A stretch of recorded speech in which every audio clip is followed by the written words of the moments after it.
बधाई हो। तो हेलो दोस्तों, राधे राधे, जय सीताराम, हर हर महादेव। देखिए मैं आज बहुत प्यारा सा, और चैनल का नाम तो आप लोग जानते ही हैं, हम दोनों का चैनल तो जानते हैं हम। और गीत जैसे लगे भैया आप लोग कमेंट करके बताओ। जही लखनऊ का सीन है भैया, घर में कहा लेकिन बहरे ना होए, अब बहरे जाए तो घूमे। फेसबुक पे हम लोग का पड़ेगा वीडियो, ठीक है। देखिए भैया बहुत प्यारा सा ये सीता जी का सुहागी था, और हम घर पे बगियो लगा दिए भैया। और जैसे लागे बगिया लागे है, फुलवारी लागे और कांटा वाटा ना आया है ना धसबो करती। हाँ, फुलवारी है, घर की फुलवारी है।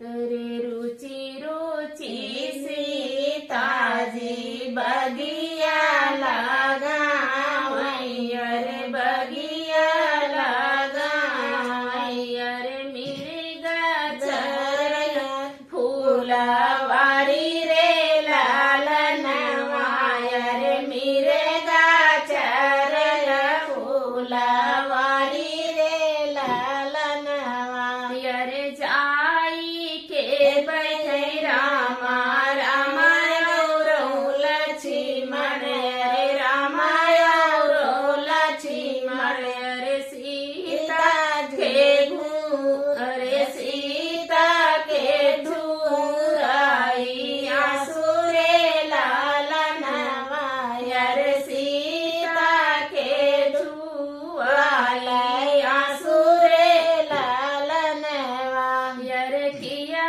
तो है भाभी हो नैहर सुधिया, रे नैहर सुधिया, रे किया वही माहिया कैया दरे लालनवा, रे किया वही मैया कैया दरे लालनवा, रे नाही हमरे बाबू के याद आवई भैया, रे याद आवई भैया, अरे किया आवई मैया कैया दरे लालनवा, रे किया आवई मैया कैया दरे लालनवा, रे नाही हमरे बाबुल हो नैहर याद